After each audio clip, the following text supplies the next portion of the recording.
स्वागत है दोस्तों आप सभी का आपके अपने YouTube चैनल निष्ठ परीक्षा गुरुकुल पर। दोस्तों इस वीडियो में हम झारखंड टीटी एग्ज़ाम के लिए इम्पॉर्टेंट हिंदी के कुछ महत्वपूर्ण टॉपिक्स देखेंगे। जैसे आपके एग्ज़ाम में जो है वर्णमाला से प्रश्न आता है, तो इसमें जो है हम वर्णमाला को आज समझेंगे कि स्वर की संख्या कितनी है, व्यंजन कितने होते हैं और इससे संबंधित क्या क्या प्रश्न आपको एग्ज़ाम में पूछा जा सकता है झारखंड टीटी एग्ज़ाम में। तो ज़रूर दोस्तों वीडियो के अंत तक देखिए, अपने दोस्तों के साथ इस वीडियो को ज़रूर शेयर कीजिए। चलिए स्टार्ट करते हैं दोस्तों। देखिए सब जो टॉपिक है दोस्तों वर्ण है। भाषा की सबसे छोटी मौखिक ध्वनि या उसके लिखित रूप को हम वर्ण या अक्षर कहते हैं दोस्तों। याद रखिए इसे क्या कहा जाता है, भाषा की सबसे छोटी मौखिक ध्वनि या उसके लिखित रूप को तो वर्ण एवं अक्षर। ये जो है आपके एग्ज़ाम में पूछा जाता है। अगर हम बात करें दोस्तों स्वर की, तो वे वर्ण जिनके उच्चारण के लिए किसी अन्य वर्ण की आवश्यकता होती है वह स्वर कहलाते हैं।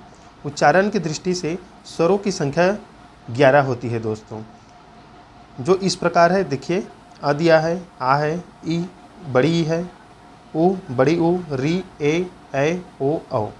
देखिए उच्चारण की दृष्टि से स्वर की संख्या 11। अगर कुल स्वरों की संख्या पूछा जाए दोस्तों तो याद रखिएगा कुल स्वरों की संख्या है 13 है। अब इसमें देखिए ये तो इसकी संख्या 11 हो गई, इसमें और क्या आएगा, तो इसमें अंग आएगा और अह आएगा, तो इसकी संख्या 13 हो जाती है। और ये दोनों शब्द दोस्तों अयोगवाह है न, तो ये कभी कभी स्वर में भी प्रयुक्त हो जाते हैं और कभी कभी व्यंजन में भी, तो इसी कारण इसे अयोगवाह कहा गया है। इन दोनों को मिलाकर दोस्तों कुल स्वर की संख्या 13 होती है। इसको हटा देंगे तो स्वरों की उच्चारण की दृष्टि से संख्या 11 हो जाती है। इतना दोस्तों आपके एग्ज़ाम के लिए बहुत ज़्यादा इम्पॉर्टेंट है। अगर हम बात करें दोस्तों अग्र स्वर किसे कहते हैं, तो जिन स्वरों के उच्चारण में जिह्वा का आगे भाग सक्रिय होता है उसे अग्र स्वर कहते हैं। जैसे ई, ए, अ, ई। तो देखिए अगर हम इन शब्दों का उच्चारण करते हैं दोस्तों तो जिह्वा का आगे भाग सक्रिय होता है, जीभ का, तो इसे अग्र स्वर कहते हैं। आपके एग्ज़ाम में जो है ऑप्शन बनाकर ये पूछा जाता है, तो आप इसे कॉपी में ज़रूर नोट कीजिए दोस्तों। पश्च स्वर, जिन स्वरों के उच्चारण में जिह्वा का पीछे का भाग सक्रिय होता है उसे पश्च स्वर या पीछे का स्वर कहा जाता है। पीछे वाला शब्द जैसे आ है, ऊ है, बड़ी ऊ है, ओ है, औ और आ। तो देखिए अगर हम इन शब्दों को उच्चारण करते हैं तो जीभ का जो है पिछला भाग सक्रिय होता है, तो इसे पश्च स्वर कहा गया है। वहीं देखिए संवृत स्वर, संवृत का अर्थ है कम खुलना दोस्तों, अर्थात जिन स्वरों के उच्चारण में मुख कम खुलता है उन्हें संवृत स्वर कहते हैं, मतलब आधा बंद। तो जैसे ई और ऊ। इसी प्रकार से वृत्त होता है दोस्तों पूरा ओपन खुला हुआ।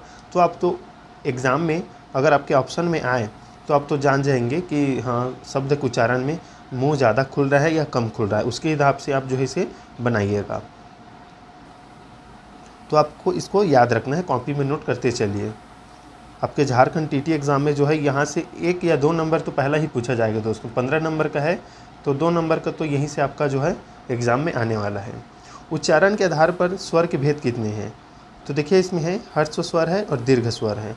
हर्ष स्वर किसे बोलते हैं, देखिए जिन स्वरों के उच्चारण में एक मात्रा का समय अर्थात कम समय लगता है उन्हें हर्ष स्वर कहते हैं। जैसे अ, ई, उ, री, ये उच्चारण की दृष्टि से इनमें दोस्तों कम समय लगता है, बिल्कुल अल्प समय, इसलिए से हर्ष स्वर। वहीं इसके विपरीत हो जाएगा दोस्तों दीर्घ स्वर। जिन स्वरों के उच्चारण में 2 मात्राओं या एक मात्रा से अधिक का समय लगता है उन्हें दीर्घ स्वर कहते हैं। जैसे आ है, बड़ी ई है, बड़ी ऊ है, ए, ओ, औ। तो इनके उच्चारण में हमें अधिक समय लगता है, तो इसे दीर्घ स्वर कहते हैं। आपके एग्ज़ाम के लिए बहुत ही ज़्यादा इम्पॉर्टेंट है। देखिए लुप्त नहीं रहेगा, ये प्लुत रहता है। देखिए ऐसा रहेगा, ये प्लुत स्वर है, लुप्त नहीं रहेगा, प्लुत स्वर। जिन स्वरों के उच्चारण में 2 मात्राओं से भी अधिक समय लगे उसे प्लुत स्वर कहते हैं। जैसे ओम, जैसे हम ओम बोलते हैं दोस्तों तो ये अ आता है, ये अ है, ये ज़्यादा समय लगता है। वही अगर राम बोले तो भी ज़्यादा समय लगेगा। तो ये है प्लुत स्वर, एग्ज़ाम के लिए बहुत ही इम्पोर्टेंट है। देखिए हम स्वर की बात कर लेते हैं। देखिए इसमें जो कि बहुत ही इम्पोर्टेंट है आपके एग्ज़ाम की दृष्टि से स्वर, तो हर्ष स्वर अ, ई, उ कम समय लगता है। दीर्घ स्वर अभी देखे हैं दोस्तों। अर्ध स्वर, देखिए अर्ध स्वर इसके आप याद रखिएगा कौन कौन सा है, ई है, ऊ है, आ, ए, औ। वृत्ताकार स्वर मतलब अगर हम इसका उच्चारण करते हैं तो हमारा मुंह जो है वृत्त गोला का आकार हो जाता है, जैसे आ, उ, औ। मूल स्वर कितने हैं दोस्तों? तो मूल स्वर 4 है, अ, ई, उ, री। इसे याद रखिएगा, मोस्ट इंपॉर्टेंट है। अग्र स्वर देखे थे दोस्तों, ई, ए। मध्य स्वर अ है। पश्च स्वर भी देखे थे, तो आप इसका स्क्रीनशॉट ले लीजिएगा या कॉपी में नोट कीजिए, बहुत ही इंपॉर्टेंट है। समवृत्त स्वर ई, उ। देखिए व्यंजन है। अब स्वरों की सहायता से बोले जाने वर्ण व्यंजन कहलाते हैं। किनकी सहायता से? स्वर की सहायता से। हिंदी वर्णमाला में कुल व्यंजन की संख्या दोस्तों 33 है, याद रखिएगा। व्यंजन की संख्या कितनी है? 33 है। ये जो है पूछा जाता है। उच्चारण की दृष्टि से व्यंजन 4 प्रकार के होते हैं। कौन कौन से देख लेते हैं दोस्तों? स्पर्श व्यंजन, अंतःस्थ, ऊष्म व्यंजन, संयुक्त व्यंजन। कौन कौन से हैं? तो देखिए इसमें कंठ, तालव्य, मूर्धा, दंत तथा ओष्ठ के परस्पर स्पर्श से बोले जाने वाले वर्ण स्पर्श व्यंजन कहलाते हैं। देखिए दोस्तों, अभी इसमें हम आपको समझा रहे हैं। अगले वीडियो में हम नेक्स्ट वीडियो में जो है आपके लिए ऑब्जेक्टिव जो है क्वेश्चन लाएंगे, तो आप उसका आंसर बताइएगा। स्पर्श व्यंजन की संख्या कितनी है दोस्तों? 25 है, मोस्ट इंपॉर्टेंट। इसमें स्वरों के 5 वर्ग आते हैं, जिसमें देखिए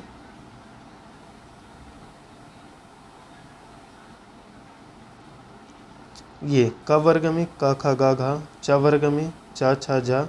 तो इसमें देखिए 5 वर्ग आते हैं शुरू के स्पर्श व्यंजन में। ये मतलब इतने जो है 25 स्पर्श व्यंजन हैं, याद रखिए इसे। अंतःस्थ व्यंजन, जिन वर्णों का उच्चारण स्वर और व्यंजन के बीच स्थित हो उसे अंतःस्थ व्यंजन कहते हैं, यानी जिन व्यंजनों को उच्चारण करते समय भीतर से बाहर की ओर शक्ति लगती है। तो अंतःस्थ व्यंजन की संख्या 4 है दोस्तों, य, र, ल, व। याद रखिए इसे। ऊष्म व्यंजन अगला है। जिन व्यंजनों के उच्चारण में हवा के रगड़ खाने से ऊष्मा निकलती है उसे ऊष्म व्यंजन कहते हैं। ऊष्म व्यंजन की संख्या भी 4 है दोस्तों, स, ह। देखिए उच्चारण के आधार पर दोस्तों इन तीनों स का उच्चारण अलग अलग जो है मुख के ध्वनि के माध्यम से होता है, मुख से। संयुक्त व्यंजन, 2 व्यंजन के मेल से बना व्यंजन ही संयुक्त व्यंजन कहलाता है। हमने कुल व्यंजन की संख्या देखी दोस्तों 33। संयुक्त व्यंजन की संख्या कितना है? 4 है, छ है, त्र है, ज्ञ है, स्र है। अब इसको देख ली दोस्तों कि कौन कौन से व्यंजन से मिलकर बनता है, इसी कारण इसे संयुक्त व्यंजन कहते हैं। देखिए क और स से मिला है छ, त और र से त्र, ज और य से ज्ञ, स और र से स्र। आपको इसे याद रखना है, ये मोस्ट इंपॉर्टेंट है आपके एग्जाम के लिए, एग्जाम में पूछा जाता है। श्वास वायु के आधार पर वर्णों का वर्गीकरण। तो देखिए श्वास वायु के आधार पर जो है 2 प्रकार से होते हैं, अल्प प्राण और महाप्राण। अल्प प्राण मतलब दोस्तों जिसके उच्चारण में मुख से कम जो है हवा निकलती है, महाप्राण जिसके उच्चारण में मुख से ज़्यादा हवा निकलती है, वायु। देख लेते हैं। जिन वर्णों के उच्चारण में श्वास वायु कम मात्रा में मुख से बाहर निकलती है वे अल्प प्राण ध्वनि कहलाती है। क वर्ग, च वर्ग आदि का पहला, तीसरा, 5वां वर्ण क, ग, घ, ज, य आदि तथा य, र, ल, व सभी स्वर अल्प प्राण है दोस्तों। वही अगर महाप्राण की बात करें, जिन वर्णों के उच्चारण में श्वास वायु अधिक मात्रा में मुख से बाहर निकलती है उन्हें महाप्राण ध्वनि कहते हैं। प्रत्येक वर्ग का दूसरा और चौथा वर्ण। देखिए दोस्तों एग्ज़ाम में जो है आपके आप अगर आपको याद नहीं है कि कौन सा अक्षर जो है वो अल्प प्राण है महाप्राण है, तो आप उसे बोल कर देखिएगा। अगर आपसे मुख से ज़्यादा हवा निकले तो आप समझिएगा ये महाप्राण है, और कम निकले तो अल्प प्राण है। ख, घ, छ, ज आदि तथा स, ह महाप्राण है। आप इसे याद रखिएगा। नेक्स्ट जो हम वीडियो लाएंगे उसमें आपका एक चार्ट भी हम बताएंगे, आप उस चार्टों को याद कीजिएगा, वस्तुनिष्ठ का आप सॉल्व कीजिएगा। देखिए हिंदी वर्णों का उनके उच्चारण स्थान के आधार पर वर्गीकरण भी किया गया है। जैसे कंठ वर्ण है दोस्तों, जिनका उच्चारण कंठ से होता है। कंठ से उच्चारित वर्ण जैसे अ है, आ है, क, ख, ग, घ, ड व्यंजन और विसर्ग भी है।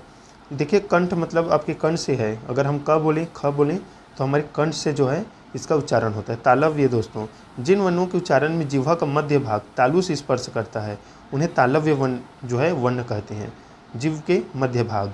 या अब इसे आप समझ लीजिए थोड़ा सा पश्च से पीछे। तालु से उच्चारित वर्ण ई, च, छ, ज, झ, य स व्यंजन है।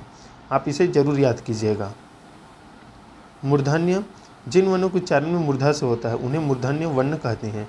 मूर्धा से उच्चारित वर्ण जैसे हैं री है, ट ठ ड ढ ण ज व्यंजन है। दंत वर्ण देखिए तो अग्रभाग इसमें दंत से स्पर्श करता है जीभ का, तो ये जो है ये जो शब्द है इतना ये दंत वर्ण है दोस्तों, इसे आप याद रखिएगा, आपके एग्ज़ाम के लिए बहुत ज़्यादा इम्पोर्टेंट है ये सभी। ओष्ठ है आपके होंठ से उच्चारित वर्ण, देख लीजिए ये है सभी।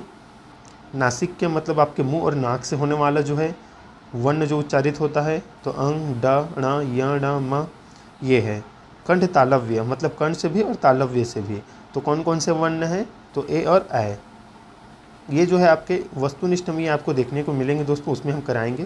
कंठ और होंठ से उच्चारित वर्ण है ओ और औ। दंत दांत और होंठ से उच्चारित वर्ण है व।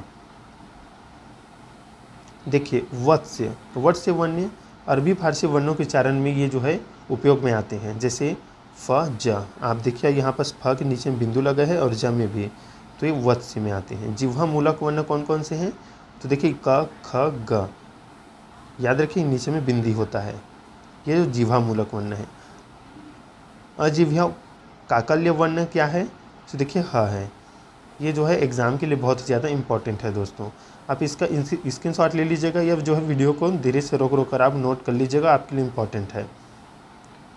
ये है आपका, देख लीजिए इसे, ये जितने वर्ण हैं वो इसके हिसाब से जो है आपके मुख से उच्चारित होते हैं।